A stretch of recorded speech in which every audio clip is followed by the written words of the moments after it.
now being recorded. Okay, so I will do this on here. Okay, can I just check before we start that we don't have Jason with us on the phones yet? Doesn't sound as if we have.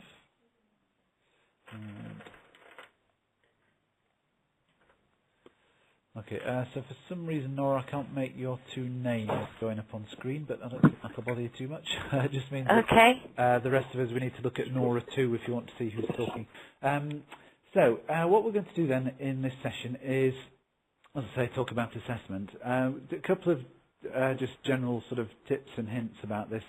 The system's pretty easy to use. I think you've all mostly done the sorts of things that we'll ask you to do already. Those are things such as typing into the chat pod, typing in responses to some questions like you've done in the bottom right-hand corner, some of you by now, and hopefully all in a minute, voting in the pods. Talking on the phone is the other thing. When you're talking, we can see who is talking at any time because the little phone icon has a little speech marks coming out of it, as you can see on mine at the moment because I'm talking. But it also shows that if there's background noise at your end. If there is a lot of that, I'll probably put you on mute and we'll send you a message in the chat pod to say you're on mute until the noise clears. And but also because we transcribe this, it's nice in a discussion to be able to when we read back at the transcription afterwards to be able to see who's speaking. It helps the transcriber if you say your name before you say anything. So if Simon, if you were about to answer a question, you know, if you were chipping in on something, if you say Simon and then answer, that also allows us if two of you want to answer something and you both pipe up at the same time, I'll just choose whichever name shouts loudest or hears first. Or we haven't heard a bit, or so if. Just say your name first whenever any of you want to say anything. That just makes it a bit easier. Good. I'd also like to introduce Jo, who's typing away in the background. If you can hear clickety-clack, that's Jo's keyboard. She's sitting next to me, but probably can't hear. She comes here because she's on the phone. What am I talking about? I was going to say she's got her earphones in, but of course she's got her earphones in because she's listening to this.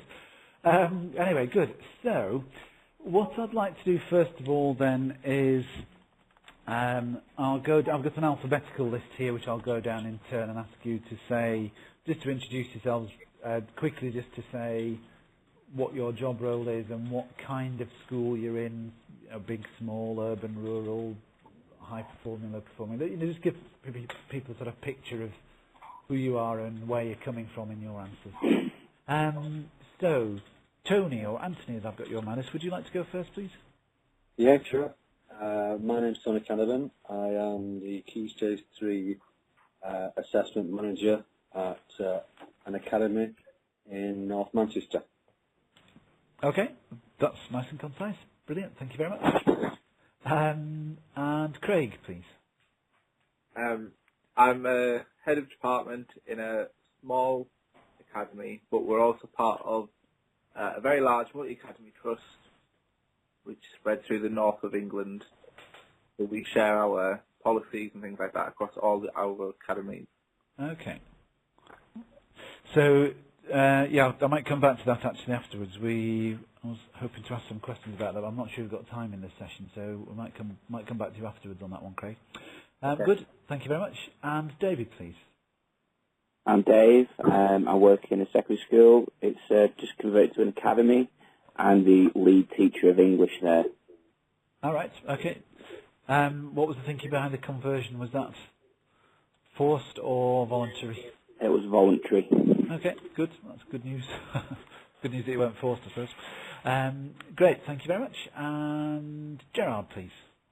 Hi everyone. I work in a 11 to 18-year-old secondary school based in Northern Ireland. It's a rural school. I'm head of post-16 and head of assessment. Good. Thank you. Nice and clear. Thank you very much. Jason, do we have you yet?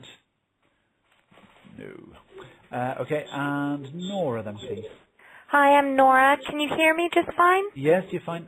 Okay, I am an assistant head teacher at a secondary school, 11 to 18. We're a city school, and we're a voluntary aided school, not yet an academy, but starting to explore that as an option. Okay. What's the thinking about exploring? Is that for? It's more making the decision of where we would go and who we would work with before a decision's imposed upon us. Oh, so you're thinking about becoming a MAT then, rather than... We're thinking of first joining a MAT in the process of academization with a partnership with an existing MAT of Catholic primary schools who are our main feeder schools. Okay. Good, interesting stuff. Again, I'd like to talk to you more about that, but don't have time today. Good, thank you very much. Gerald, there's a bit of noise coming through on the background from your end, I think, by the looks of things. Okay, sorry. I don't know if you can sort that out. But anyway, thank you.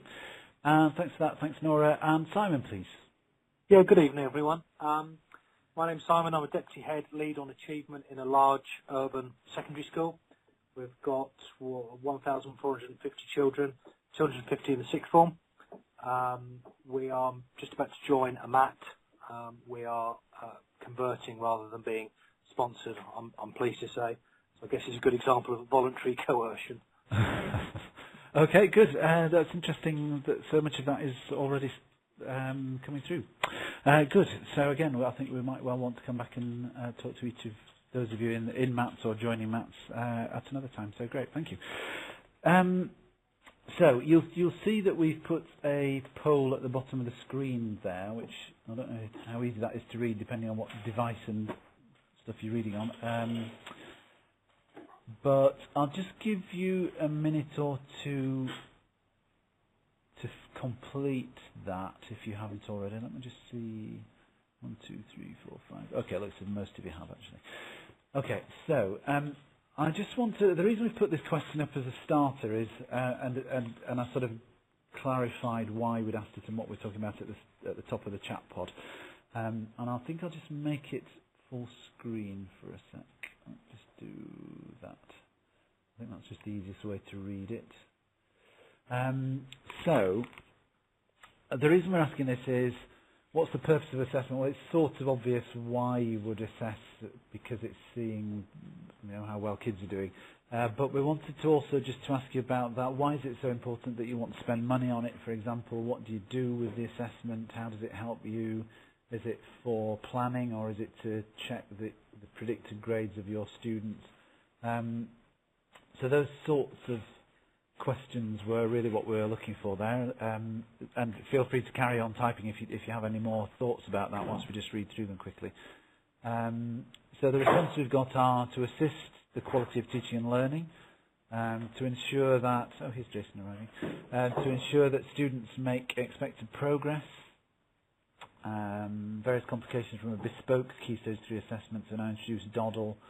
So I'm okay. I'll come back to that aspect. Just make a note of that actually. That aspect of the changes to the Key Stage 3 curriculum, presumably what necessitated that change to a bespoke system, there being no levels anymore, and we've heard before about people switching to Doddle for that reason. Working outside to ensure working outside our academic bubble and in line with national standards. Okay, so I guess that's a similar idea. In the absence of levels, how do you know that your kids are doing as well as they could? Range of issues which could hinder student performance. There's a diagnostic element to that response as well. That's interesting. Good. Thank you. And ensure that learners are aware of their own progress and how they can improve. So that's slightly different, I think, to what anyone else said. So more about the sort of student feedback aspect and needing to be obvious, because Ofsted and performance management both applying pressure there by the sounds of it. And checking progress of pupils again, qualitative learning again, that's good. Communicate with parents and stakeholders, yeah, so I don't think other people have mentioned that either. So there's obviously this aspect of assessment which is to do with the reporting of the data to parents and other teachers in the school than the classroom teacher and the form tutor, I guess. And demonstrating effectiveness of school systems, that's interesting. Yeah, so maybe, it'd be interesting if we can come back to that as well, because that's, I'm guessing, to see if you make a change to your school system, then you would hope that you would see improvements year on year. So I can see why that would be a good. So thank you for that. Understand student start points. Okay, yes, good. That's something. Benchmark. Yes. Okay. Yeah. Got coming that later. Measuring progress, inform interventions. Yeah. So I don't think anyone specifically said that either earlier. And then reporting and advanced CPD needs is the final new thing that no one's mentioned either. So that's interesting that there's a bit of overlap between each of those responses, but they're not all the same.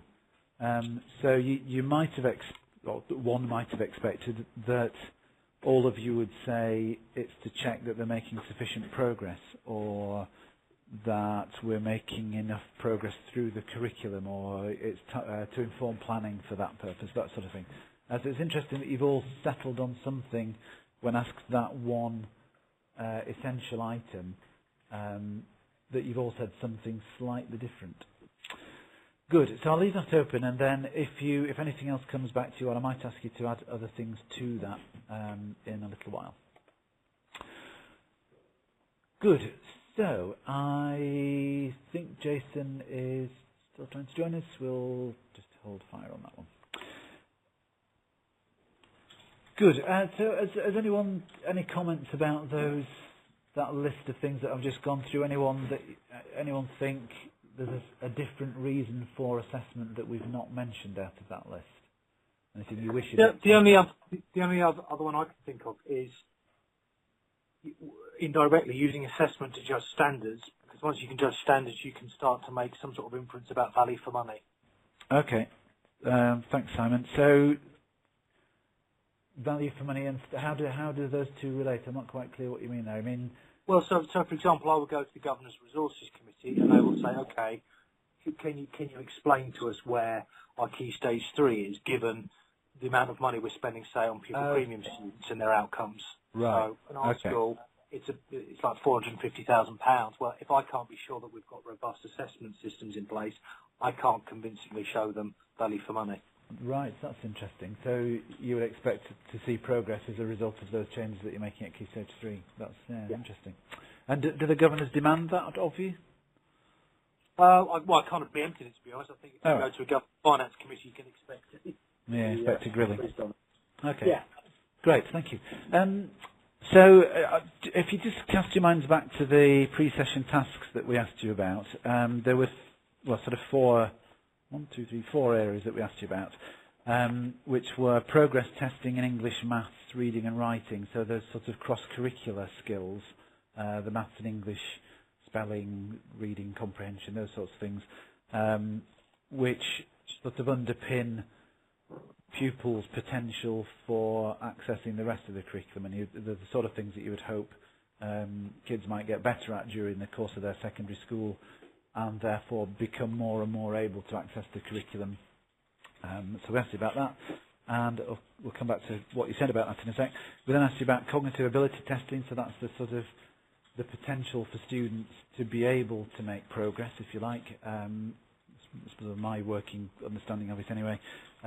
So it's sort of, I hate to use the term, but it's sort of like the old IQ test or the VRQ test, which I'm not sure if those still go on, but this sort of the general ability range, which quite a lot of you are using one way or another. Then pupil attitude or diagnostic testing, which some of you said you were mentioning, some of you obviously not doing that at all. And then curriculum subject and progress testing. So I would, because we're asking you at whole school level, you haven't tended to say things like end of unit tests for science and geography because you were talking about the whole school, but I guess there's that as well in addition to the sorts of things that you've answered. But just coming back to those things in turn then. So I just want to look at each of those, the first three actually I suppose to focus on, just think about why you would want to do that sort of testing in your school. So those of you who mentioned that you are doing it, that sort of thing, were David, Gerard. Actually, let's just start with those two. Actually, let's start with David. David, why do you use? So you mentioned that you use something called TDL. What is TDL? I'm not familiar with that one. It's just a package that we've got online that helps some students with the reading, and they can put things. We can put things up on the screen for them, and they can read it, and then it sort of saves it back to them, and then they read it again. So it's just like confirming what they think they're reading and how they've read it. Right. Okay. And who makes that? Do you know? I don't know. It's something that the SEN department have got on their laptops, and I've been in and looked at the SEN department and how they're using, to develop the reading skills. And that's just something that was there that I asked about.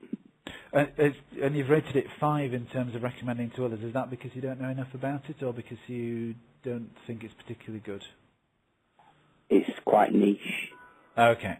So for students who struggle with the reading, or are EAL students, it's a way in, but that's as far as it goes, really. Right. It's really basic. It's something akin to something you'd find on an app in the App Store that you might use with your kids. Okay. But it's just a nice way in to get the students working on a particular aspect of reading. So simple and engaging, but that's about the limit of it by the sound. Yeah. Yeah. Okay, good. Gerard, you also mentioned using the GL assessment test. Is that for maths and English, or?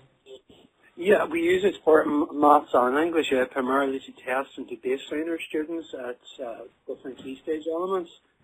We do find that standardised testing does give an accurate score and accurate baseline. Okay.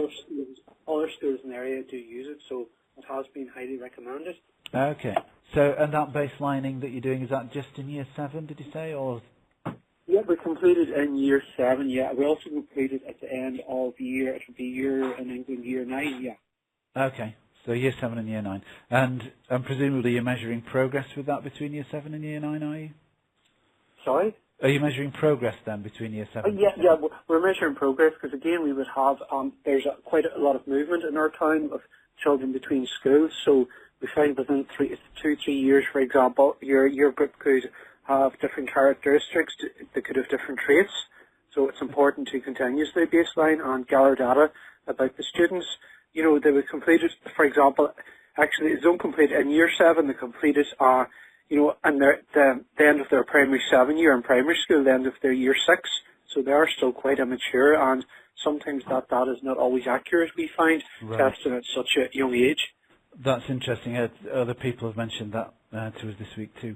Good, thank you for that. And you mentioned other schools locally using it and they've recommended it. Do you do any sort of sharing of that data between you, or any discussion of the we've started to share, more to do with sharing the good practice of how to actually administer testing and how to analyse the data within our own schools. So within our own learning partnership with 5 schools, and we're all more advanced in one aspect of curriculum compared to the other. So you usually have a leading school in the partnership that would lead the way in a certain area, and they would share how they set up their testing and standardising scores. So it allows for good practice to be disseminated. Okay, brilliant. Thank you. And can I just ask David and Gerard, that sort of measuring the progress in reading, and you've both mentioned reading, do you sort of feed that into your general reporting as well? So if you're reporting to parents, does it help inform GCSE grade predictions? Or it does. We use this. We wouldn't report directly written down as such as evidence, but for example, a parent-teacher meeting, if a parent had a query about why a student wasn't progressing, or perhaps to provide rationale as to why a student has made so much progress, it could be used as evidence then to enhance the teacher judgment. Okay, that's interesting. Okay, good. Thank you. David, sounds as if you weren't all that familiar with what use is made of your reading data other than in special needs. Is that fair? Well, we use a variety of things, and we use the GL assessment as well. With at the beginning of Year 7, we have them, and it took us quite a long time to get through all that this year, but we're using it again at the end of Year 7.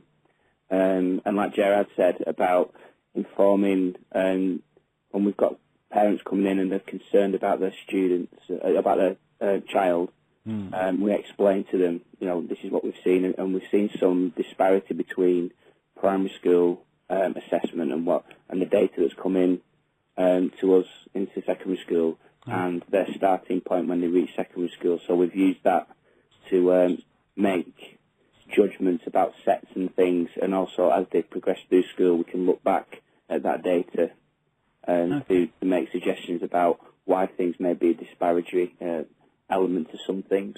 Okay, that's interesting. So there's an element of, as Gerald said, about the sort of contextualising the other data as far as parents are concerned, and then there's this standardisation element of it, because it sounds as if you're not particularly, and Gerald said something similar, I think, that you're not particularly convinced with the standards that the primary schools are saying the children at. Is that what you said? Yeah, and also because they take the test so early, there's like a drop-off point, isn't there, before the end of the academic year at primary school in year 6. And then when they come to secondary, so they could have between 10 and 12 weeks of, reading and writing and maths, where it sort of falls off where they're doing other project-based work. Okay. And so when they come to secondary school, they're not hitting the ground running. They're sort of stuttering and struggle to get into, and they're also in a new environment, aren't they? So it's all those things that need to be factored in. So you've got the one where they're the peak performance, but then when they come into secondary school, it's that test when we get them raw, and again at the end of the year, can we see the progress that they've made, and is that in line with the data that we've had from primary school? Okay, so you use the GL product in start of year 7 and then the end of year 7. Do you use it at all during the rest of the year? Not at the moment, no. Okay. Good. I'll come back to ask you about plans for future use a bit later on, so good. Great, thank you for that. So I suppose the question is for other people then, whether you're using something similar for measuring assessment but haven't mentioned it previously. This is for measuring progress in English, maths, the sort of literacy, numeracy skills, reading, writing, etc. Whether you're doing something different, whether you're doing one of those things that we've mentioned, and if not, just wondering why not, if you think it's something you might be interested in at one point, or any thoughts about that? Oh, by the way, Jason, hello, welcome. Sorry, I didn't get to... Hello, sorry, yeah. So any one other thoughts about that? Why you don't use the reading progress or maths progress? Or anyone doing anything different? So, Simon, we use GL assessments for reading age. Okay. And that's been really, really useful. We've used that with all of our 7s and also our year 8s, and that does show us how we've been able to accelerate children's literacy so it's more in line with their chronological age. Okay. CATS test we don't really use to measure progress. We use that more to sort of diagnose their learning styles, and that's more of a teaching and learning set of data rather than using it for baseline. The only baseline we use, sadly, is Key Stage 2. Because that's how progress is measured nationally, of course. Yeah, true. Okay, good. I'll come back to CAT testy type things in a sec, but thank you for that. Okay, good. Any other comments about the sort of progress tests? Anyone doing anything that we haven't mentioned or you haven't mentioned? Craig? Yes, Craig? We use Lexia reading with some of our weaker students. We have very low starting points in reading and writing when they come to us in year 7. So we use Lexia, which is just it's really student led, so that they as they start to use the program, that directs them.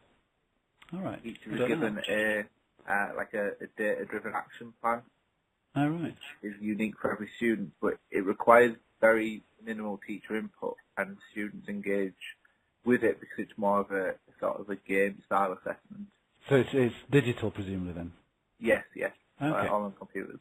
Okay, interesting. Okay, I might come back to that later. Do you want to talk specifically about digital sort of solutions? And who did you say you use that with? Just year 7s? Well, we use it with 7 and 8 at the moment, but we also use it higher up the school with students with EAL. Okay. Okay, good. Thank you. And is it useful? Does the school make use of it, good use of it, or is it just a sort of an add-on to everything else? No, we use it. We have a lesson a week where students have in classes will use it. Okay. But it's also used in our in-school alternative provision. Right. So it sounds then, if you're using it that often, using it as a learning resource with assessment added on rather than as a pure sort of reading, pure sort of assessment tool. Is that fair? Yeah, it is, but a big component of it is that it's assessment, that the students are assessed while they're using it, and we as teachers are given that assessment data as they're using it. Okay. Okay, good. Thank you for that. Great. So, actually, before you say goodbye on that one, Craig, is Lexia, does it give you sort of standardised scores as well? You know, does it help you with that standardisation aspect of it, or is the assessment more about driving engagement with the learning, would you say? Well, it gives us, for you or for the kids, I suppose. It gives us reading ages, so they start with almost like a diagnostic of where they're at, and then their levels go up or down depending on where they're at. It is standardised in the way that it tells us reading age and ability. Okay, that's interesting. Good. Hi, Jason. Has anyone mentioned the accelerated reader program at all? Because that's something we use, which is.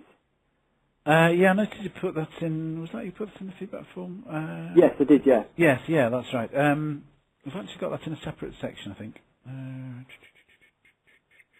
Sure, we've got it somewhere. Yeah, so go on, tell us a bit about that then, Jason. Yeah, it's a kind of, it's as you were just saying actually, it's a kind of the idea is it's a kind of a reading enrichment program, but at the same time, it's all about getting a baseline kind of figure on where students are with their reading age and being able to track their progress through the program, particularly as readers, with the idea of obviously then being able to approach the curriculum more easily as they develop as readers. Okay. And that's something that we've used. It's been reasonably effective. Okay. Great, thanks. This is Nora here. I've used that accelerated reader program in a previous school, and it's really effective. It's really engaging with the pupils, don't you think? It does require kind of the whole school approach and a lot of initial investment in your library, because it involves kind of categorizing the books in a different way and making sure you have exactly appropriate resources so the students can progress in just the right way, which is unfortunately why we weren't able to adopt it in my current workplace. But it does have a lot of impact, doesn't it? Yeah. Philip, one thing that I didn't mention on my form, just because I don't know if I thought that it fit appropriately, but hearing some of the other participants speak, one thing that we do use in our school is SAM learning. Oh, yeah. I don't know if this is the right time to talk about that. I think, do you use that for individual subject areas? To be frank, we've only just started using it this term. Okay. And we've used it as a way of looking at whole school homework setting, also hard-to-reach students, maybe students at risk of exclusion or on alternative curriculum, long-term absence, those sorts of things. Okay. Okay, good. Thank you.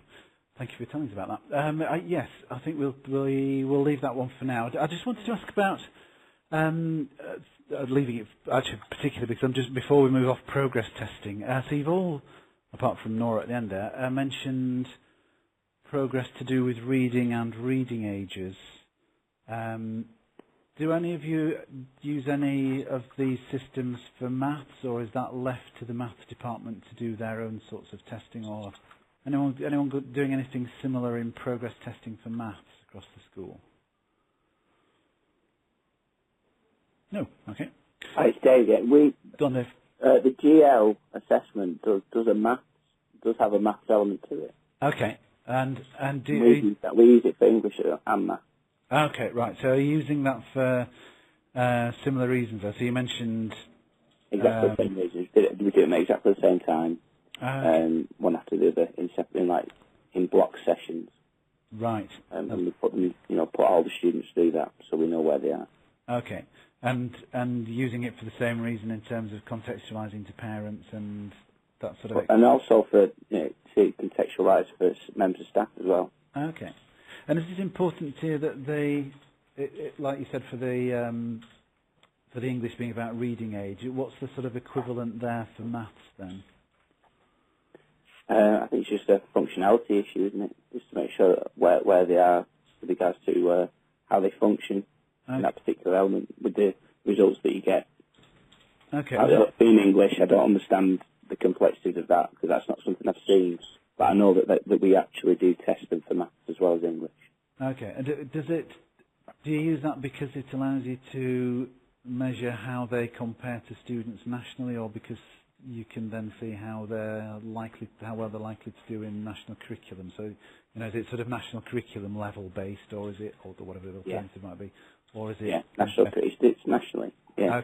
Okay. But it's to the curriculum rather than to the performance of other students. So, what I'm guessing at? Yeah, I understand what you're saying. Yeah, and I'll say yes to that. Okay. Good. Right. Thank you, Dave. Craig. Yes, Craig. I think one of the big issues with this is that because we're now in life after levels, how we baseline our students in Year 7 will differ greatly between subjects but across schools as well. So in Teesside, for example, we very few of our primary schools are using levels, but they come to us in Year 7 with levels, and we're not quite sure where that data comes from. And within our trust across the multi-academy trust, we use projected Year 11 1 to 9 grades as our Key Stage 3 levels. Okay. If that makes sense. So, sorry, I was just writing that down. Okay. Key Stage 3 level. Okay, so how is that likely to change then? For us, it hasn't worked. We were trialling it this year, and it hasn't worked at all. Okay, right. So, for example, a Year 7 student in English might be projected in Year 11 to achieve a 6, and because they're 5 years away, there's been a 3 since September. Okay. And so for us, we feel like this year we haven't been able to demonstrate the huge amount of progress our students have made by using projected Key Stage 4 outcomes. Okay. This is Nora speaking. We, in a similar way, in this kind of Life Without Levels framework, what we've done, I think, as I said on the forum, we very much use an in-school approach, but that's one which we've developed in partnership with other secondary schools in the area, in our education partnership, other voluntary aided schools that we work closely with. Okay. And what we have a similar approach to what you just discussed. So we've worked basically from Key Stage 5 and mapped the skills down to Key Stage 3. But what we've aimed to do is, we call it a flight path model. So whereas in the old days of levels, you would show progress by that, that number and sub-level going up all the time. Yeah.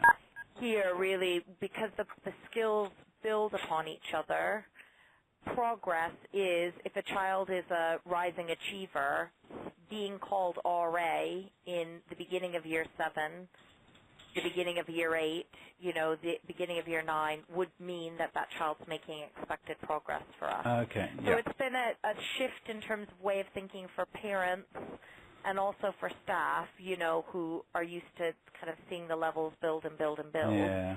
But actually, it's been a very useful exercise for us in terms of mapping the curriculum back and making sure our Key Stage 3 curriculum is appropriate. When in your describing the policy, it is too soon to judge. We've been lucky to have that work with other schools, but I think getting it, we're never going to feel we've gotten it right till we've got that first set of results through and knowing that, what we deem to be a 7.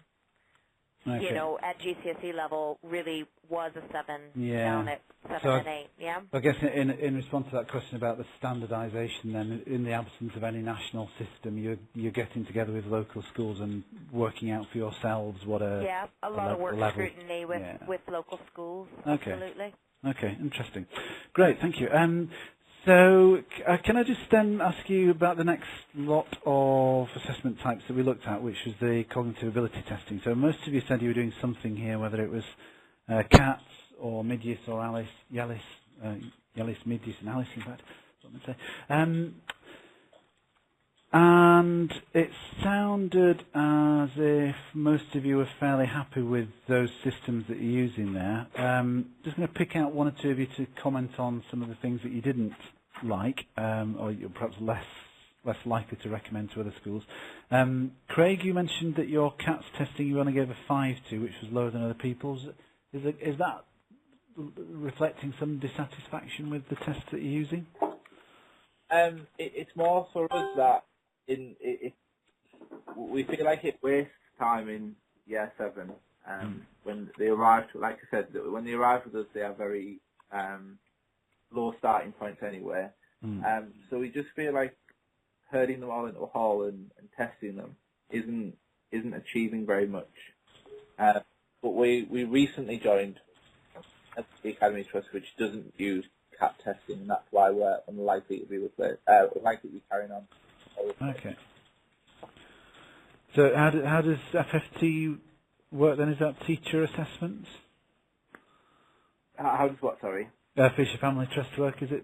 How does it differ in the way the tests are administered then? I'm not sure. Okay. I'm sorry. And do you know if that's so? Presumably you were using CATS as you were mentioning earlier about for standardisation nationally. Does Fisher Family Trust allow you to do that in the same way, or is that a different approach there? I'm not sure how we get our Fisher Family Trust data. I think our main problem with the CAPS test was just that we understand our students have low starting points. Okay. That issue straight away rather than... Yeah. Right, okay, rather than just... Yeah. Okay, so it was just confirming what you already knew about them being low. Okay, good. Which tests were the CATS? Which version of them were you using? I'm not sure about that either, I'm afraid. Okay, no, that's all right. Good, thanks. So, I'll throw the rest of it open to everybody actually, because you all have used fairly similar things in the way of CATS and Midyis and stuff. Just wondering then about how much those are used. So some of you mentioned about using the progress testing only in year 7 or at the start and the end of year 7, for example. So I'm just wondering if the CATS testing is that used just for benchmarking in year 7, or is it used to measure later on in school, or would anyone like to tell us about how CATS is used? Simon, we use the CAT4 digital tests. As I mentioned earlier, less for measuring progress, more to understand learners' profiles, their learning needs. That goes to teaching teams. So, for example, a lot of students I teach appear to be category D learners, which I understand means that they're kinesthetic, they're active learners. So we use it in a very sort of practical way. Okay. The other thing we like that we get from CAT now is a profile that we give to parents that explains, given what CAT says, how they could help their child learn at home. We found that quite powerful. Okay. And we give that out every October to our New Year 7 parents and a form tutor meet to explain the report, how we got the data, as part of trying to get parents on board and accelerate kids. Right. Interesting. Good. Thank you. Anyone else using it for that sort of learning style diagnosis rather than the benchmarking? Or would somebody like to tell us about how CATS is used for benchmarking then in your schools as the alternative? So I think the question I asked before is it just done in year 7, or is it done repeatedly through the year, or how is it used?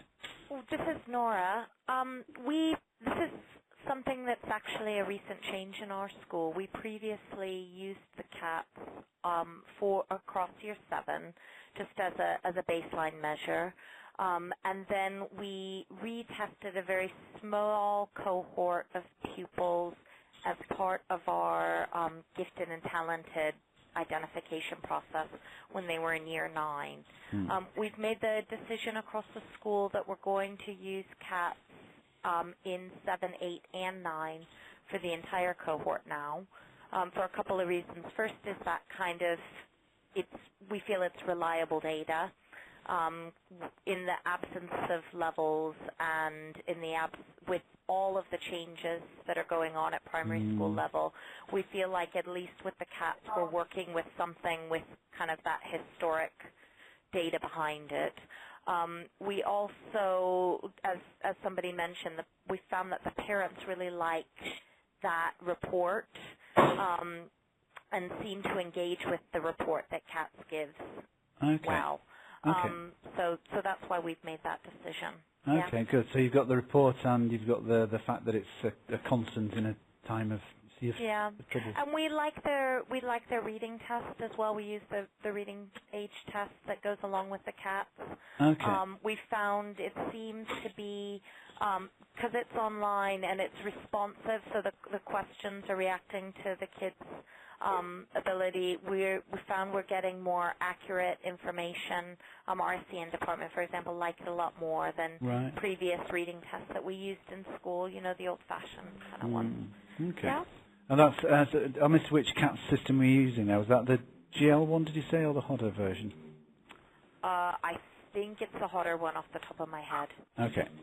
Okay, good. And puts together a nice report by the sounds of it. Good.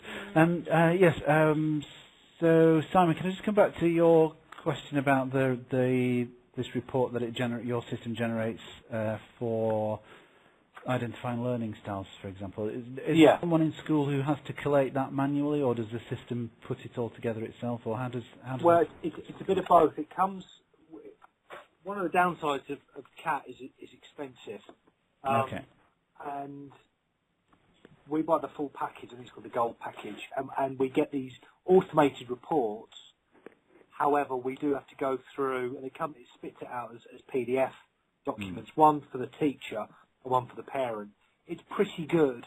Some of the phrasing's a bit clumsy, okay. And we have to go through and do a bit of a manual edit, so it sounds right, so it doesn't sound like it's coming out of a machine. Okay, that's interesting. But most of it's automated. Okay, great, thank you. So, let me just see who else is. So we've heard about CATS, and who's using? Oh, Zoe was using Midgis, but she's not yet with us. Zoe, no, she's not here. Gerard was going to ask him, but he seems to have disappeared too. Okay, is anyone else using Midgis or Yalis that we haven't mentioned yet? Dave, I'm actually here. I just had it down through again. Yeah. All right. Okay. I see. You're on a number ending 8588. Yeah, that's it. You're right. I didn't notice it myself there. Yeah. There you go. Yeah. No, I use the software exactly. We use the Midgis, the Yalis, and my job is post-16. Post-16, we also started the Alice software. So we find the data to be interesting, to say the least. And what's the benefit of using those particular systems? Well, the benefit was for us, we got a lot of training. One of the trainers actually that came over to Northern Ireland, which is unheard of with some companies based in the mainland. Really? They were visiting 2 schools that day, and he was very, very helpful. I actually met him on the Standard Beck last year and got talking to him, and I thought it would not be a problem. So, as well as we were already completing the 2 other assessments, so it moved us on to Alice. We felt that his training was very, very effective and formal. It was very much to suit our needs as staff. Not only did we train key teachers in the school, we brought in secretarial staff or ICT technician, for example, to train him how to download and help to analyse some of the data. Okay. So we found it very useful, and the results, like I said, we never ran it at post-16 before. We found the results very, very interesting because it obviously gives predictions and chance predictions, etc., which builds upon your sums analysis based on individual subject areas. So hopefully it will alleviate staff fears that, it's not just their subject that are having problems with. certain group of pupils academically, or perhaps, again, it will back up a teacher judgment that a pupil is capable of more and they require more of a challenge in order to get the best out of them. Okay. And so that's giving you the individual subject grade predictions, isn't it? Supporting grade. Exactly, yeah. It produces like bar graphs, etc., and the chance of getting an A, B, C, or D. But again, it's knowing what to do with this data. Do we share it with parents? Do we share it with students? So having the training face-to-face, it was a very good way of asking the key questions. And again, links were provided with other schools and so forth. Okay, good. And have you ever tried using the CAT testing methodology as well? No, I haven't actually, no. Okay, well let's ask other people who haven't, see if they've tried using, I'm just trying to get a comparison actually, because we sort of talked about how they're used differently, so we've got a good idea of why schools are using one and not the other. I'm just wondering if any of you have used both, if any of you are using CATS and have previously used Yellis or Midgis or Alice even. Anyone? No, okay. We use, Nora, we use Alice at Key Stage 5 in the same way that was described. Okay. Other than that. Okay, and do you have any sort of views about the strengths of CATS compared to Alice? To be honest, I haven't ever considered using kind of one for the other. No. For us, it's very much one is the Alice is very much a Key Stage 5, the chances graph. We use it to help us set our target grades and plan interventions at Key Stage 5. Okay. Yeah. Great, thank you.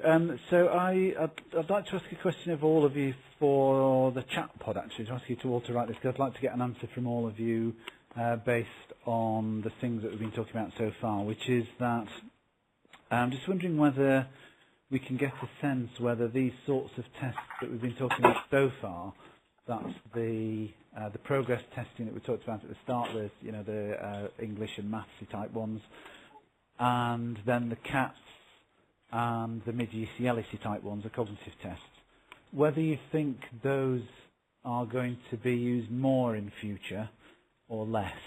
And the context I'm asking that in is that some of you have been saying, I think Nora was saying that these sorts of tests are good because they're constant, and so the sort of national benchmarking is irrespective of what happens to the curriculum.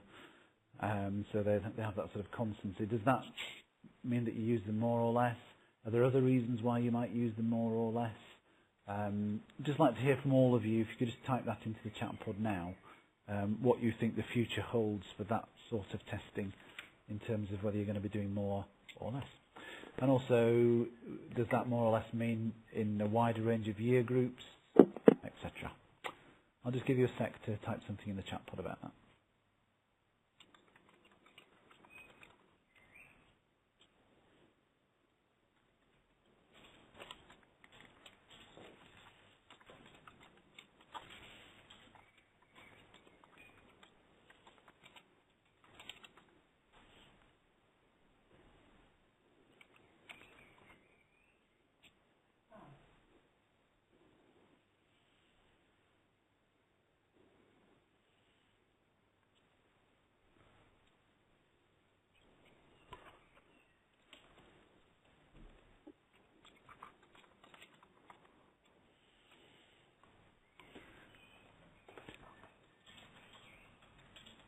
And actually, whilst you're there, those of you that are using CATS, could you also just tell us which ones you're using? Because I'm just looking at the fact that you've scored them in here, but don't think any of you actually said. Some of you have mentioned, like Simon mentioned, using CATS or digital, and I think Craig said he wasn't sure which ones you're using. But if you do know which CATS system you are using, it would be interesting to know that. So there's the GL assessment one, there's Hodder one, there's I think Pearson do one, but not necessarily called CATS. So if you just know what that's called, that would just be interesting to hear from you on that one. And I'll just give you another maybe 20 seconds to finish those off.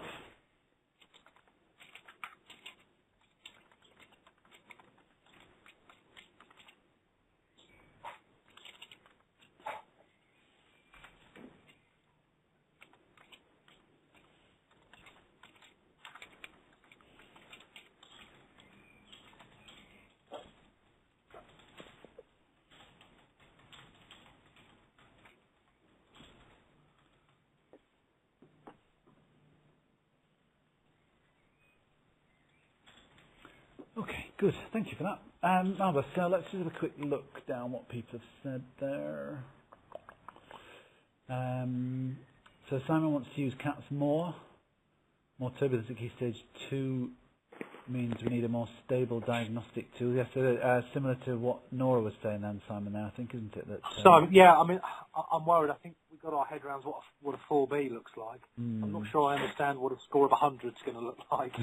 No, quite. Okay, yeah, that's a very interesting point. So it's not just the curriculum that's changed, as Nora mentioned, it's actually the assessment at the key stage. Absolutely. Yeah, good, thank you.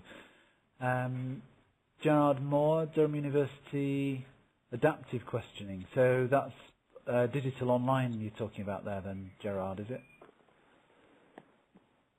Yeah, sorry, yeah, it's the digital online system exactly where, you know, again, if a weaker pupil that receives a series of challenging questions, they won't give up hope, and the system responds by hopefully asking more suitable questions. Okay. Is that MIDGIS then, the Durham University one? Yeah, yeah, exactly, yeah, the MIDGIS, Alice, and the Yellow system, yeah. Okay, thanks. Nora will use the more current picture of change like a data. Yep, that's reiterating what you said out loud. Thank you. Tony, I feel they have to use more as they need more accurate space. Okay, Tony, what makes them more accurate then? What did you mean by the more accurate statement there? Well, I feel that when we're using cats, I mean, at the moment what we've got is we just take Key Stage 2 as it stands, and we put our students into attainment groups based on that, or a subject test. But when we start talking about the Progress 8, and we're looking at numbers that say minus 0.4 or minus 0.5 below 0, and you're okay, or up to 1, when we start dealing with decimal points at that stage, our head is obsessed with being able to predict from right from year 7, and getting rid of the levels, introducing fine grade points. Again, as we said about Key Stage 2, we're not quite sure about those fine grades, so I feel that something else as well, such as cats, would really assist us. Okay, so you need sort of cats plus somehow. Yeah. An upgrade of cats, whatever that might be. Okay, great, thank you. And I was going to ask you something then, no, I forgot what it was. Oh, yes, so that's your head's obsession with predicting grades. Is that driven by the advent of Progress 8, or was it going on before then? Well, what we just actually just done our first year. We had our first year last year with when we opened 5 years ago, and came in when we opened up. She had a ridiculous figure, something like 85% A stars this season, including maths and English, and saying that this is what we're going to get without any data backup at all. So when we get the number figures completely different to that, I mean, we did cats in the first year, and they actually predicted somewhere in the region of 40%, which is where we ended up. And she dismissed that straight away. Said, I'm not having that, so we got rid of cats. Really? And so since then, it's been a matter of, no, we need to know where we're at, where we're going to, and I need to know very, very accurately. Okay. Which cat system was it you were using then, before you ditched it? It was GL. Okay. Okay, good. Thank you for that. That's really interesting stuff. I would like to talk more about that, but I think we better move on. So you can, if you've run out of space on that, in fact, what I'm going to do is just make this bigger and hide that bit. So, so you can read, if you want to scan your eyes down whilst we're moving on to the next bit, what other people have said there about some of the other bits, and Joe's been asking some other questions too. Feel free to do that. Good. So I just wanted to ask you quickly about diagnostic assessment as well. So we haven't really said much about that, and so the things we mentioned before were, or you mentioned before the session as being in use, were accelerated reader, which we talked about a bit before. Jason mentioned that, I think. Box Hill profiling and the pass test from GL assessment. Again, Zoe's not here still. Never mind. So, David, you're using both of those. Can we just have a quick word from you about Box Hill versus Pass? using both still, are you? We do, and we fall, from what I can gather, because this is something that I've had a conversation with a colleague of mine, the box hill is something we fall back on to do various little testing within the SEN department, and they use that. And the PASS test is something that we've used whole school, and that's part of the GL assessment tools that we've got. That's just one of the things that we've had, and we've used that. Okay, so Box Hill's basically for special needs. Yeah. GL assessment for everybody.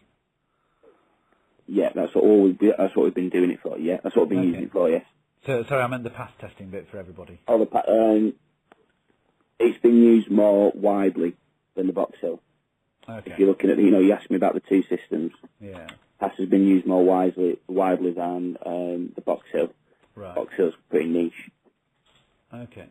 And is the PASS system helping you to identify how individual pupils, what use do they make of the data, I suppose, is the question I should ask. Yeah, it's looking at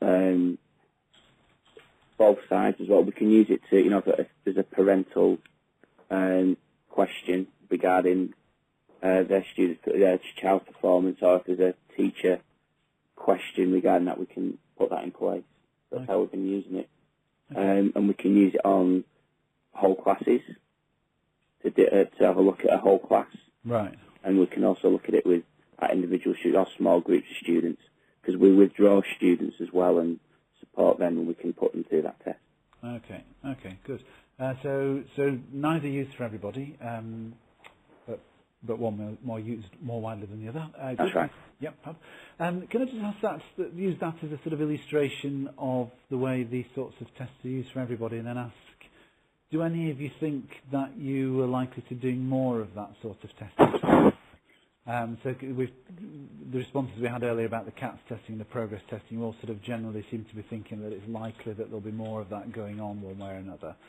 But this sort of attitude to school, profiling, often used with special needs students, as David just said, used more widely in some cases with other students. Is it something that you think your school is likely to do more in the next year, next 3 years, next 5 years? Or is it something that maybe is falling out of vogue? I don't know. Any thoughts about that?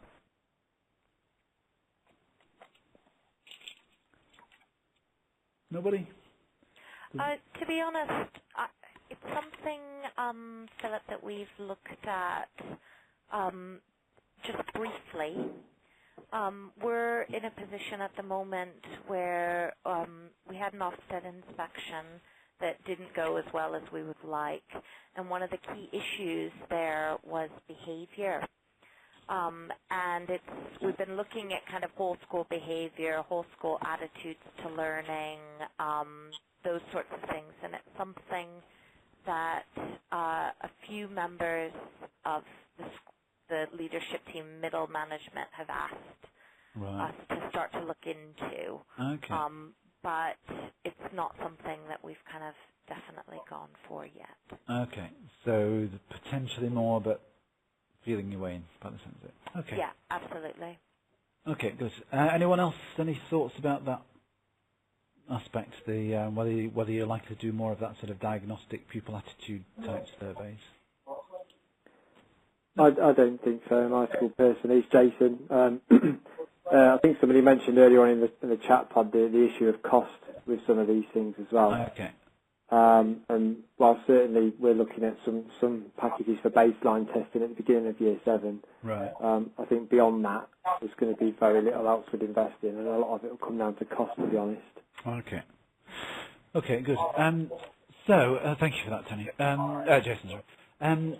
So yes, we want to come back to price things towards the end, actually. But let's just think about price for a sec, actually. Let's use the chat pods again, since we need to move on, really. Thinking about, in fact, I'm going to quickly drop into new chat pods. Just bear with me a sec. So, this chat pod, which I'm going to stick over here, is about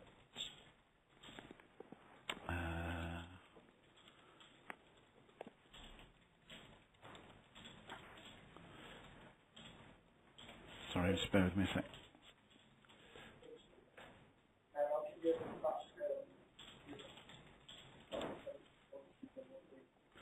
Can't type today.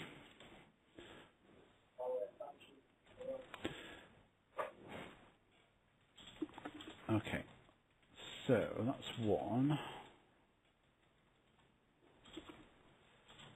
This one here. That's right, come on. Sorry, so what I am doing in these chat pods here is asking you about whether you think that the systems that you're using at the moment represent good value for money or not. So, first one over on the left are the progress tests that you're using, if you're using them. Good value for money. And this one over on the right, your cognitive ability tests.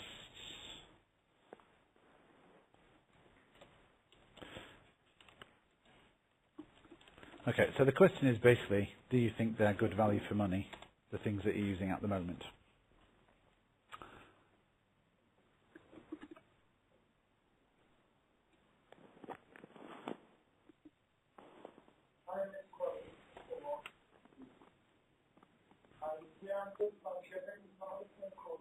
I'll just give you a sec to do that.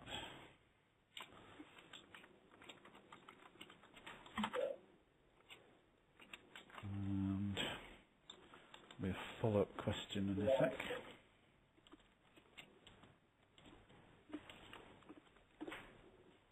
Yeah, this is why that's the right time.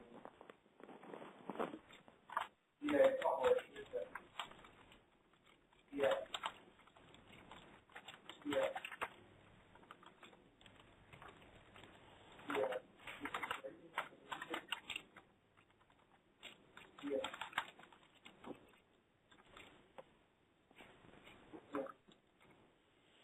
Yeah. Okay, so you'll see there are 4 chat pods appearing. Just as soon as I can create them.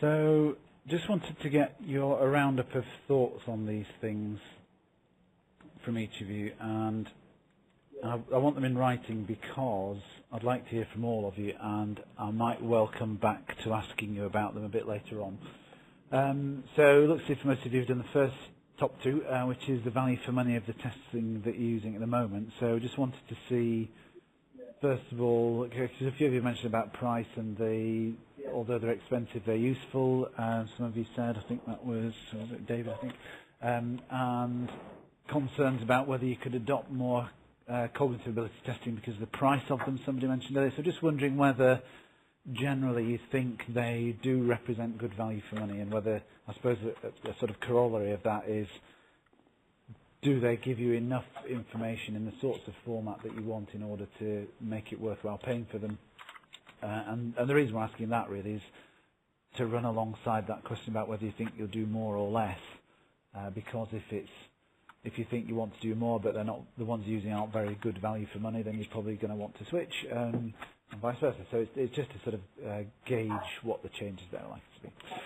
And then the lower 2, in a way, are more important, I think, at the moment, in terms of questions we'd like you to ask, because to answer rather, because really the tests that you've been talking about, you've mentioned in various ways about why you're using these external tests to do this, and we've had things like the fact that the standardization allows you to have a constant measure that doesn't change regardless of what happens at Key Stage 2 or Key Stage 3 curriculum, those sorts of things, and that it allows you to contextualise the reporting that you're giving to parents. So, or maybe at parents' evening, if a parent comes and says, why is my child not doing so well, then you've got the cognitive tests or the progress test to sort of help contextualise that.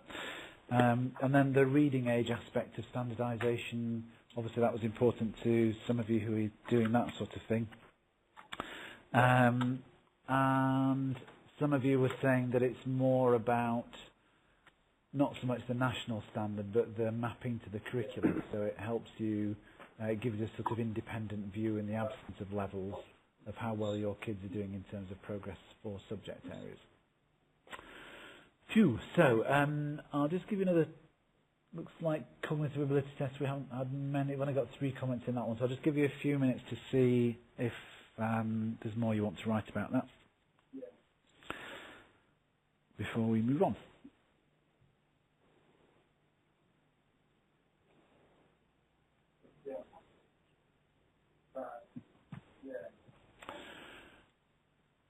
I see a couple of you still typing in the last one. I'm just going to read through these. Feel free to read through other people's as well. Obviously, whilst I'll just make this bottom one a bit bigger. Whilst we're waiting for the last few entries to be typed in.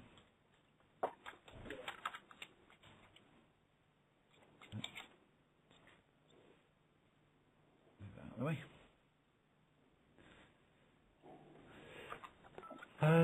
So let's just have a look then. So value for money of progress. Yep, so Simon thinking that's good value for money. Lexia Accelerator, great value for money because they're multifunctional.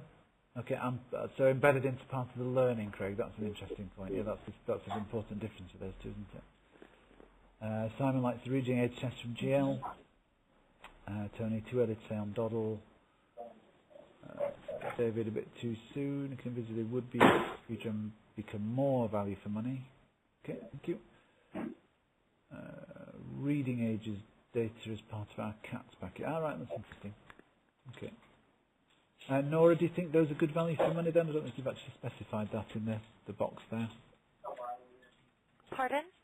So you haven't you've mentioned about reading ages and data, but you haven't actually said whether you think the CATS package is good value for money or not. I do, because it's all included in the same.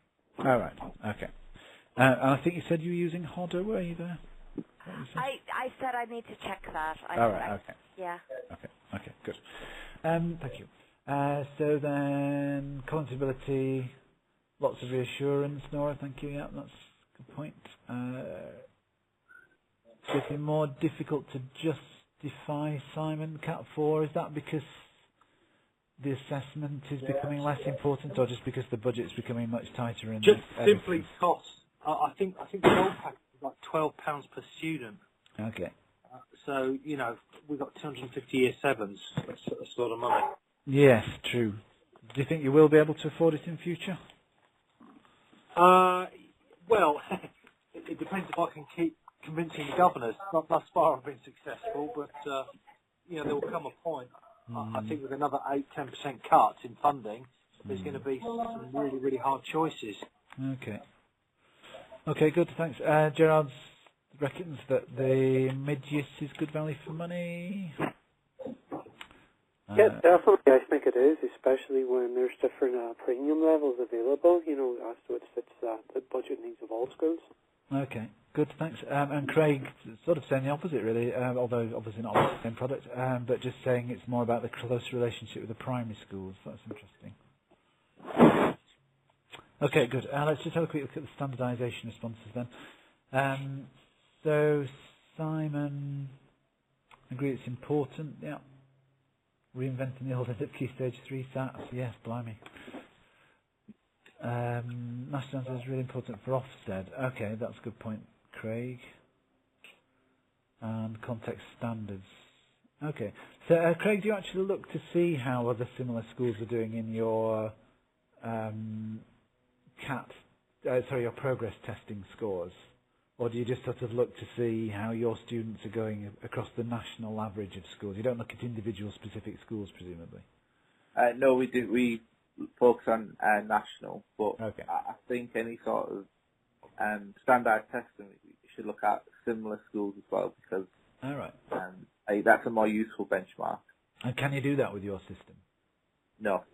Right. Interesting.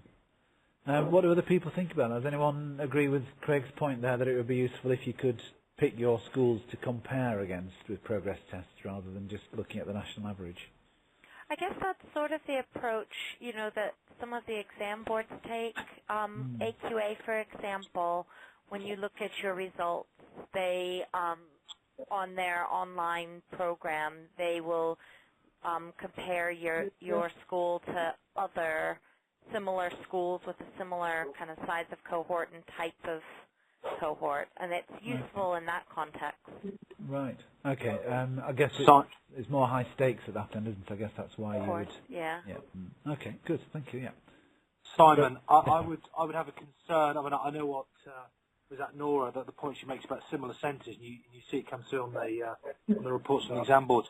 I would be worried if, as a school, we started using that simply because every time we get inspected, they're not interested in that sounds like contextual value added, that sort of idea. That went out the window a long time ago, does it? It's how do you compare to the national median, irrespective of where you are or deprivation. Okay.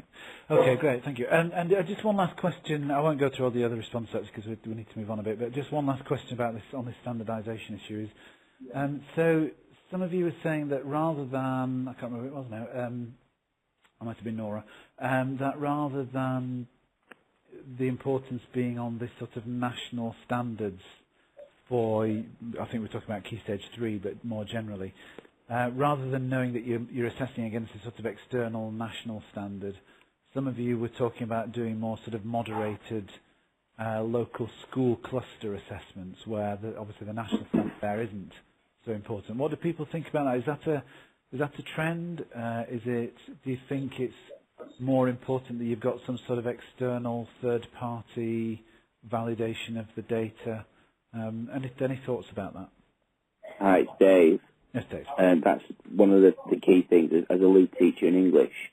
That's one of the key things that I've been working on over the last 6 or 7 months is building a cluster of schools up in our local area and further afield as well, where we can swap things over and standardise and look at what's actually happening. Is that because there is no national standard that you can use for that? Yeah, really, yeah. Yeah. So what does a level 5, 6, 7 look like? Okay. We're trying to ascertain what that is at the moment.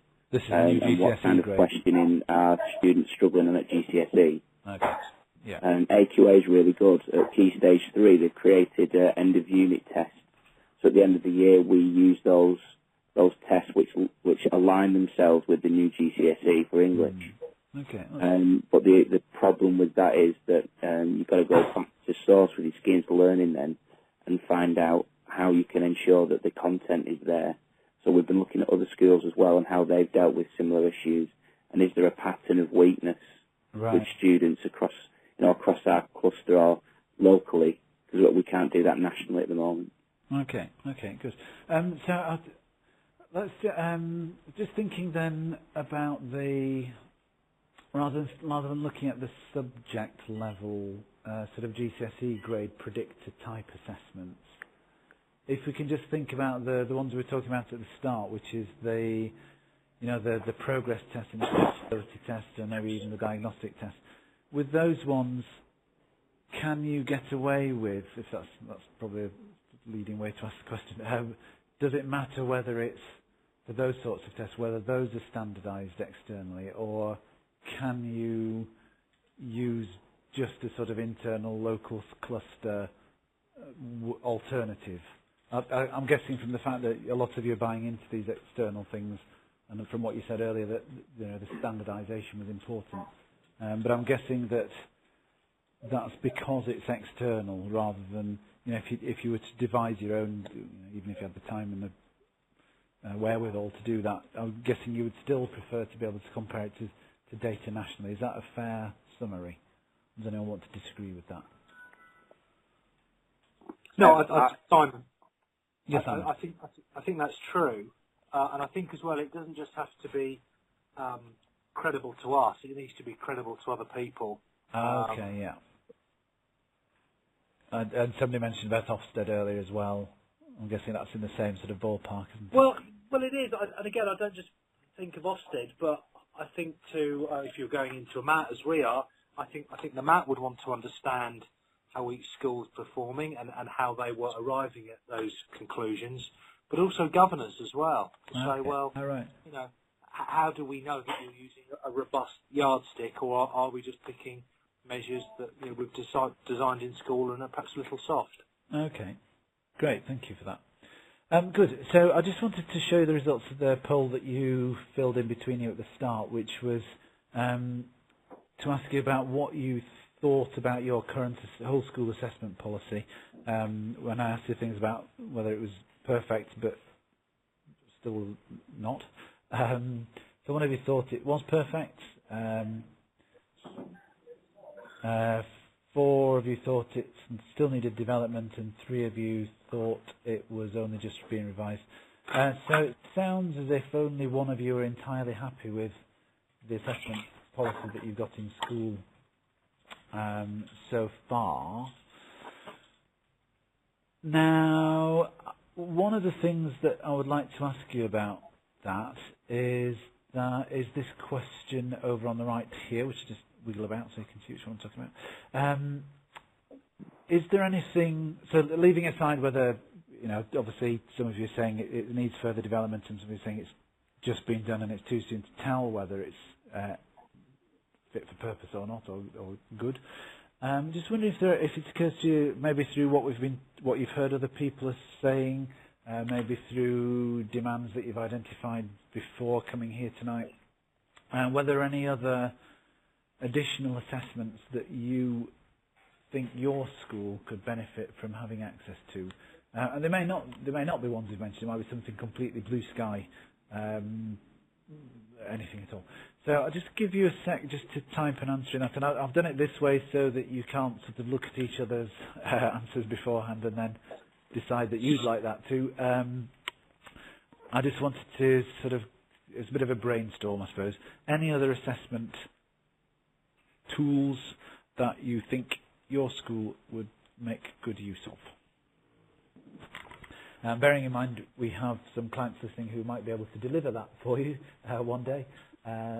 This is your chance to make some suggestions. No pressure.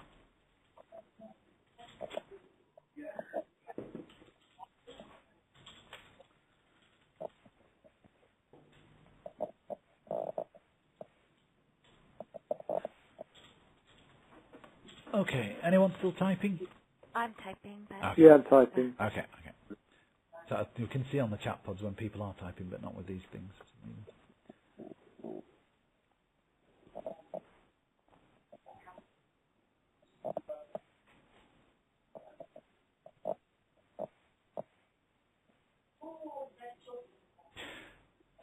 What I'd like to ask you about for 5 minutes or so next is use of digital tests. So if you could gear your brains up for that. Come on to next. Okay, this is what people have said so far. I'll just shift it up here so we can have a bit more space.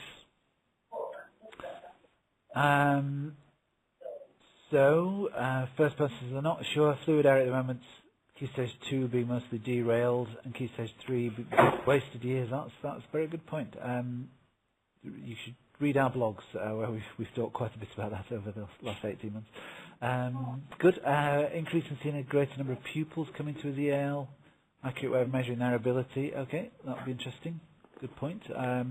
I can't think of anything that does that off the top of my head, so that's a good opportunity. Standardised Key Stage 3 test, for curriculum levels, I'm guessing. Or not national curriculum levels, but curriculum levelling, I suppose. Further testing on spatial awareness. Okay, that's what. Somebody like to comment on that? What's the testing on spatial awareness for? Nope. Okay. Test that could in some way show improving confidence. So something like the PASS test. Okay, and skills-based training is final one there. Good. Okay, so we won't talk about any of those now, but you might like to keep those in mind in the context of the next part that's what we're just coming on to, which is to ask you about using digital assessments in these sorts of contexts that we've been saying, the progress and the cognitive testing, etc. So some of them you've mentioned already are done online and digital, and obviously there's things like My Maths where it's easy to do the self-marking stuff. Those have been phenomenally successful, whereas others have been less so. But just in that assessment context, that whole school assessment context, do you think that this is the way headed? Would you expect things to be moving online, or would you prefer to stay with paper? And what are the sort of issues around that? What are the barriers to it all moving online for you, and what are the opportunities that it might present? I think, Jason, this is. I think again, it's down to the facilities, isn't it, of online testing, and having huge numbers of students accessing online tests or digital tests at the same time requires obviously lots of logistical planning, and having the facilities in the first place and the systems in place to be able to run the school whilst those tests are all taking place. Okay. So do you think that would put you off moving to digital then? Well, it'd be something we'd have to think carefully about as a school. If I think about, talking about baseline cognitive testing at the start of year 7 and some of the kind of issues that causes with having to re-room classes, book out IT rooms, etc., etc. Okay. Think about that on a larger and more regular scale, then certainly for my school, if I'm thinking about the resources we've got, it would cause us issues, and it would be something we'd have to think very carefully about, Is it something you think you'd want to, if that could be? Yeah, I think so. If we've got the facilities, I think, obviously things appear to be moving more that way, and certainly some students in examinations, having to handwrite responses and things can be a barrier, so I would imagine it's a good thing for many of them, but obviously the resourcing of it and the planning of it would need some very careful consideration. Okay, great, thanks. And Joe's just popped that question into the pod there to ask if others of you feel similarly that there might be those technical barriers. Do any? Sorry. This is Tony. Just follow on from what Jason said there. In my school, we're fortunate in the fact that we have got a laptop per student. So we don't have the problem in accessing the online assessment programs. That's how we use Doddle. All right. But when you get so many students doing the same thing all at the same time, it's the external pressures of the servers and things like that that start affecting it. Oh, really? Okay. So the students, making sure the students are doing the right tests at the right time, and they are time consuming. Right. And so if, let's say, just for Doddle, where they recommend that you do a pre-test and then do a post-test, it takes a lot of time within normal lesson times. Right. So, would you... Sorry, go on then, Craig. I was just going to pick up on what Joe's just mentioned, that our our GCSE testing and obviously A-level testing now is so paper-based. It involves lots of extended writing, and I think to go to a purely online system or to move more online would be a detriment when it comes to 10 and 11 testing. Okay. And what if GCSEs go online? With that. Yeah, thanks, Maria. And to both of them, what if you imagine fast forwarding? I don't know how many years it'll take. Let's say 10.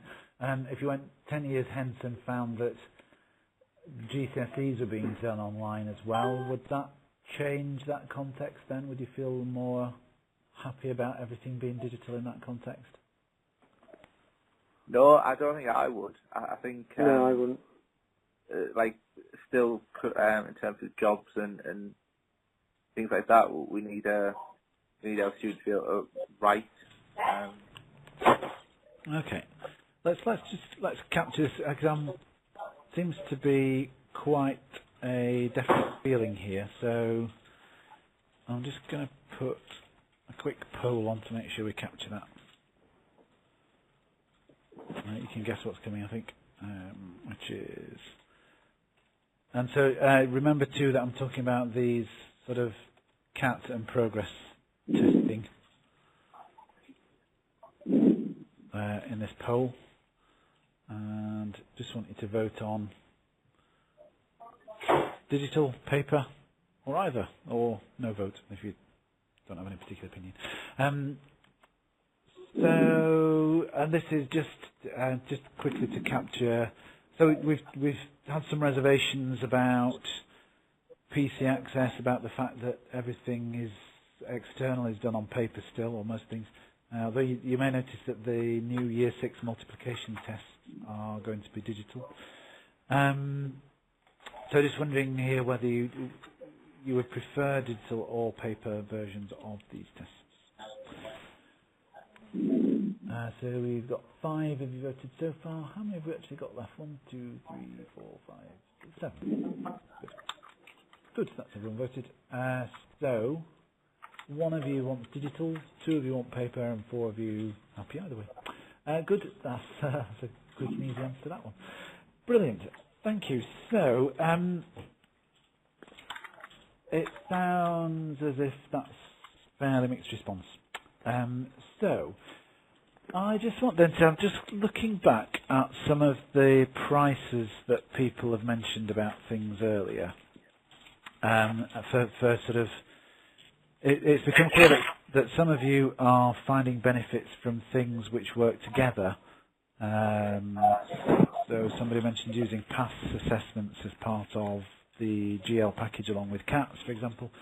And what I just wanted to ask you, just think about all those different sorts of assessment that we've talked about. So there's pupil aptitude tests, the cognitive ability tests, and the progress tests for maths and English. And you also mentioned you suggested a few items that you would like, which I've left on the screen for now, that you'd like as part of your assessment suite. So what I'm just going to do is give you all your own little chat pod, and I'm just going to ask you, so you can imagine this is, if you were in the room together, these would probably be post-it notes. So I'm going to give you all your own post-it note and ask you just to tell us what would be in your ideal assessment. I'm sorry, your Simon's was a bit squeezed down the bottom. To rejig these a bit. I can't really tell how big these are for you because your screens are probably different size to mine. But there we are. I should all have one that you can go on. The size of the post-it note isn't reflective of the fact that Simon needs to write less than David, for example. So I just wanted you to do a quick brainstorm of those, if you could have your ideal package of testing. So imagine you were given a clean slate and you went to a senior leadership team meeting, you sat down with the other senior leaders in our school and you said, right, we're going to redesign our whole school assessments right from the start. So the departments are going to carry on doing their own thing, but maybe one day those will feed into the rest of this, or maybe what we're designing in our post-it notes here will help support the department with their assessments. But on these post-it notes, I'd just like you to tell us which ingredients you would suggest to your senior leadership team that you needed as part of your assessment package. And I've done this in a way that you can all see separately what each other is writing, because it might be that somebody suggests something that you hadn't remembered that you thought was a good idea earlier on or previously. So I'm just going to give you maybe 2 minutes to do that. And really just anything, and it doesn't need just to be the words. Obviously you could say why you want to use it, or you could say we want this particular assessment but only if. And you could also maybe say things that you don't want to use, that perhaps you are already using, or that we've suggested might be a possibility earlier. So if some of you think, for example, that testing student resilience is something that shouldn't be done via a test, whether paper or digital, anything like that, maybe something that your school's using that you think is stupid or dumb or hateful or whatever, you could say negatives too. So this is your chance to sort of design what you think would be the ideal bundle of assessment tools that your school could use. So I've probably talked over the first minute of your opportunity to do that. So I'm going to shut up for a minute and let you just type.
Okay, I can see a few of you still typing,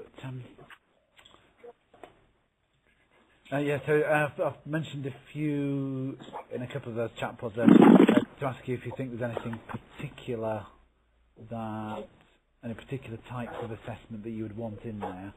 So before we asked you about any additional ones to the ones you're already using, but this is for ones that are sort of general, anything that you would need, whether you're using it now or not.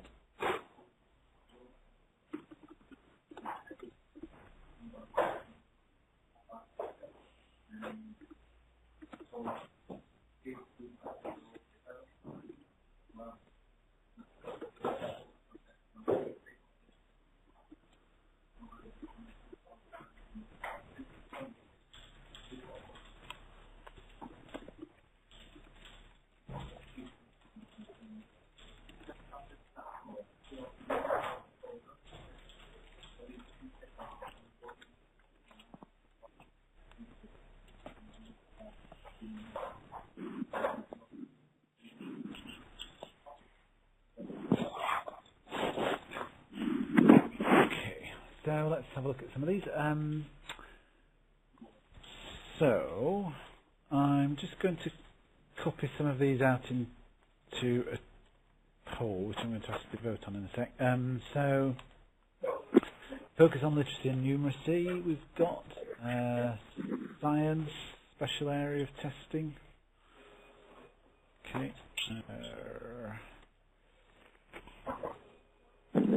Baseline tests which isolate weaknesses. Okay. It's going to end up being everything. I hope not. Otherwise I'll be all night. Okay, flight path, etc. Okay, that's more general. So Craig mentioned skill, focus, each department. And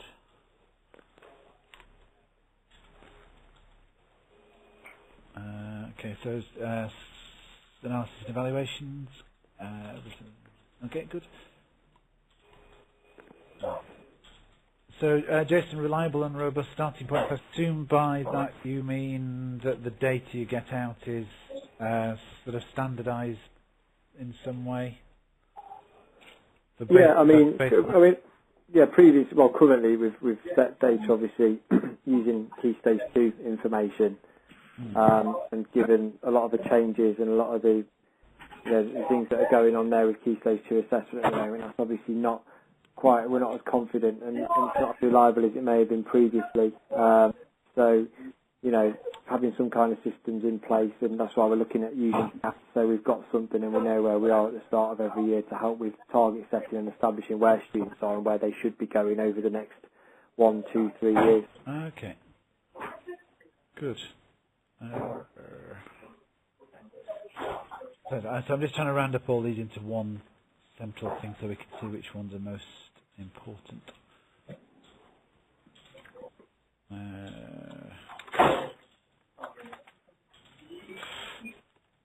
If you have any others whilst I'm just going through this process, I'm still keep typing. Plus user-friendly, guide to learning, develop baseline, monitor progress, inform intervention. Okay, good. Tony, were there any particular assessments that you would want included there?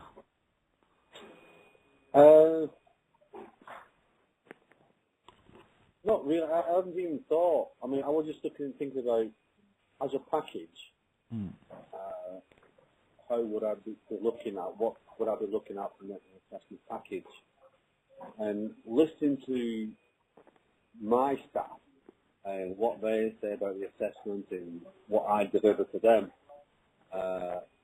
also get a lot of times we're getting back saying, well, I can't follow this, or the students can't follow that, and so I would like an assessment package that would eliminate all of that. It's the problem that other teachers and parents and students struggle with the use of data. Right. What to do with it. Okay.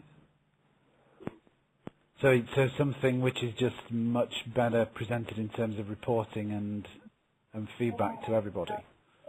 Well, yeah.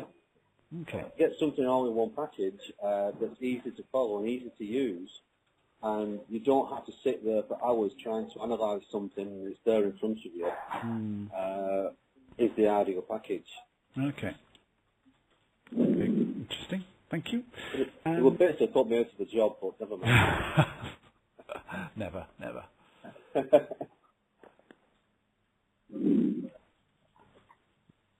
Right, okay, so I think we've just about rounded up all the different types that you've mentioned into the vote on this. So I'm just going to make Simon, I guess I can read it properly.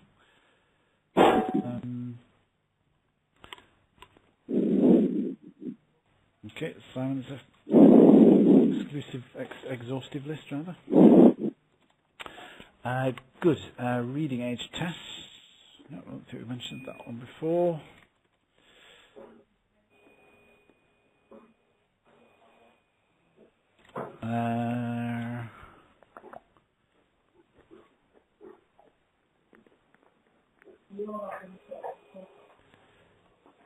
Yeah, the resilience testing I've mentioned. I don't know why that sprung into my head. I think because we've done some work for Royal Lifeboats recently.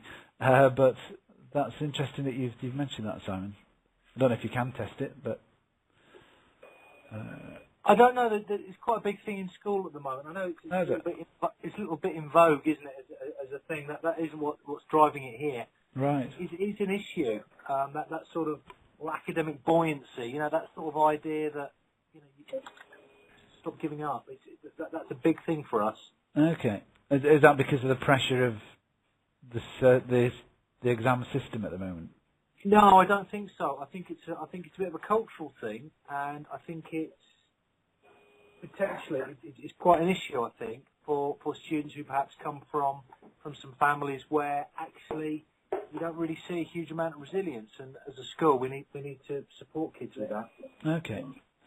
Okay, good. Thank you. So what I've done here, I'm just going to hide all these for now. I hope you're not typing them because they're vanishing. There we go. So I've gathered together all the different things which I think sound like they're something that could be a test. I don't know if there might not be tests that exist now or not. But these are all things that you could imagine being bundled into a sort of test. So I've left out things like repeating tests more often. So the sort of general strategy things you said, and focused on things which sound like tests. So choose 3 of those. The 3 things out of those, 3 being just an arbitrary number, but just so you don't tick all of them. Which of those 3 do you think are the most useful sorts of testing that you could do in your school? And I've left out things which are specifically subject focused, except that I've put in science because if we've got literacy and numeracy, science being the other sort of core subject. I know it's not quite the same as literacy and numeracy, but anyway, I left it in. Possibly because I'm an ex-science teacher myself, and I'm a little bit biased.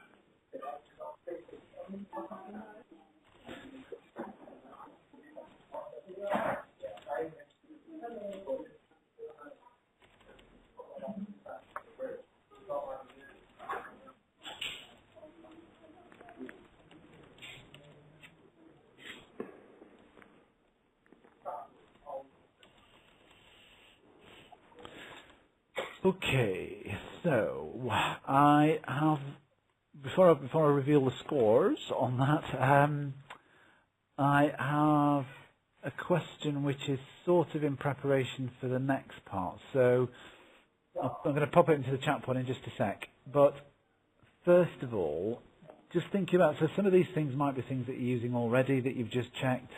Some of them might, and if not, revote, add those in if you want to, or take some of those out. So they're all things which you might already be using. And some of you said in your feedback forms, we asked you about how much you were paying for individual items. So, for example, Craig mentioned £9 per student for one. David mentioned £300 for the whole year for another, etc., etc. So what I'd like you to do before we look at what you voted for is just to ask you this question, which is, if you lump together the amounts that you're spending on all those assessments, those whole school assessments, so progress tests, cognitive tests, diagnostic tests, how much do you think you're paying per student for all those things combined at the moment? It's £2 here and a £4.50 there. Simon, Phil, can I ask, would that include GCSE and A-level exams? No, sorry, no, not those. Just the sort of progress whole schooly tests that you do all the way through. So not external exams. And it's probably also worth trying to exclude things which are also built into a sort of core teaching and learning package. So I'm trying to think of an example that somebody gave earlier. So maybe Accelerated Reader, for example, I would say isn't just an assessment package, it's a lot more than that. It's got a whole bank of resources. Sam Learning, another one mentioned. Sam Learning, yeah, I'd exclude that from that. Yeah.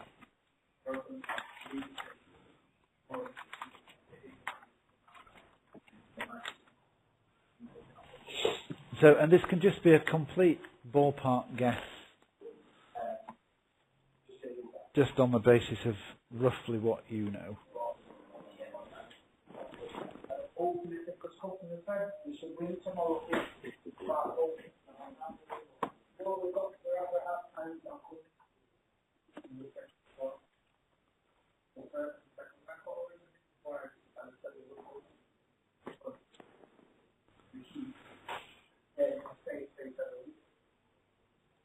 You see people still agonising over the answers to this. It's really difficult. Yeah. I always like to save these questions for the end because I know they are most difficult. I've ramped questions in our focus groups.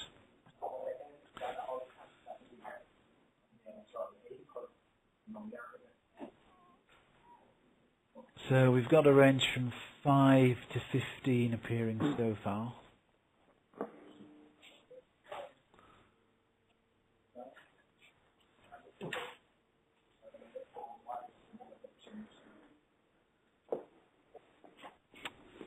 And seeing if I can help you by pulling up the document that you sent earlier.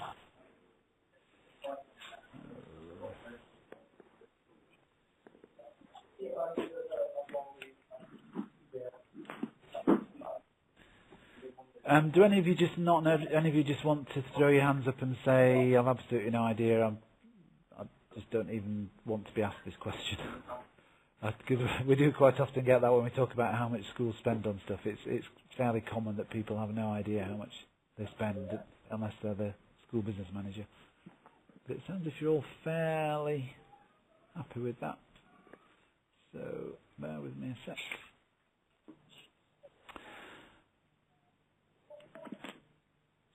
So we've got a range. The most common median value seems to be somewhere around £12, I would think. Maybe 15 for some not very many, £5 about the least. And this is probably too late now because you've already answered the question. But this is what you'd said. You can scroll up and down on that if you want to. So this is the sort of prices that you'd said about those different things. So what I'm going to ask you to imagine next is that, so imagine you've gone through this process that you've just done together as a group with those post-it notes, and you've pulled together all your ideas for the different assessments that you could do. And imagine you've done that in your senior leadership teams, and you'd come up with a list of things that you wanted to use, and it would look like,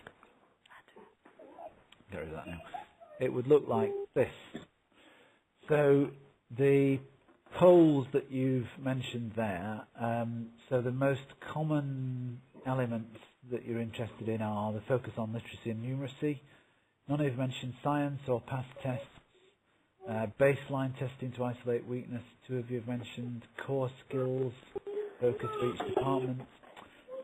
Reliable and robust baselining, so that's, again, it sounds like that standardisation thing's important to quite a few of you. External assessment packages, all tying up together. Those seem to be the most important ones. So imagine you were doing that then.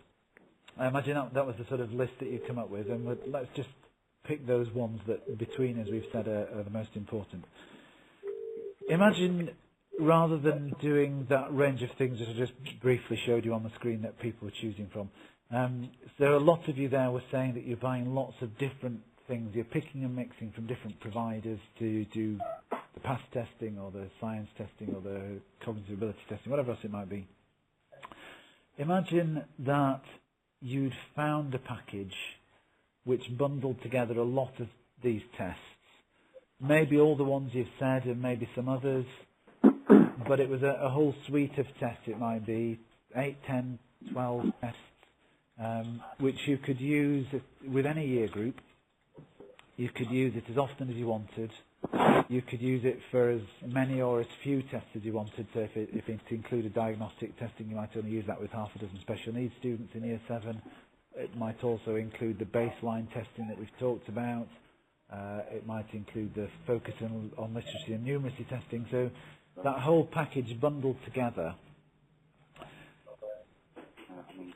Cognitive ability testing, diagnostic testing, progress testing for literacy and numeracy and science. If all that was bundled up as all those things just for one fixed price, how many of you think that you would be interested in that if it was about that same sort of price that you're already talking about paying for that, the range of things that you're already using there, so somewhere between £10 and £15, let's say. How many of you think, yes or no, in the chat pod now, how many of you think you would be interested in that as an offer? Oh, thank you, Joe. It's all out. Well done, Joe. Thank you. Yes or no, first of all, how many of you think you might be interested in that as a package? I'm not asking you to commit to it, obviously. I'm not going to try and flog it to you. It doesn't even exist, as far as I know. It's a fantasy. But how many of you think that that would be something that you're interested in?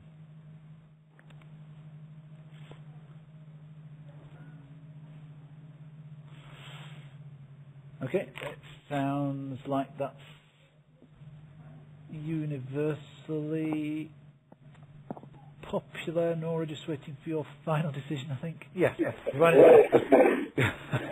Okay, so everybody thinks that's a good idea.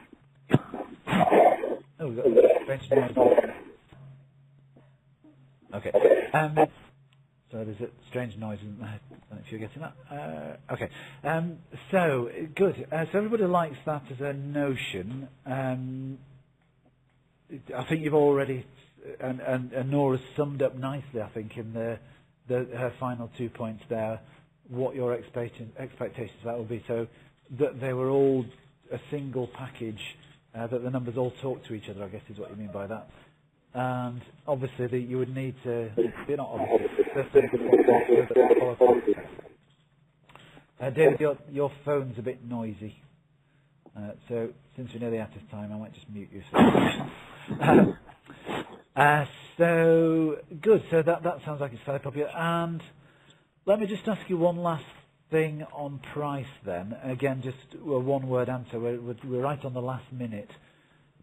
I ask you on that basis if it was about the same sort of price as that £10 to £15 range that you've said you're already paying. Just one last question. Do you think you would pay more or less? Again, just a one-word answer, more or less. Would you pay more or less for that bundled package than you are currently paying for your mixed bag approach? So one word, more or less.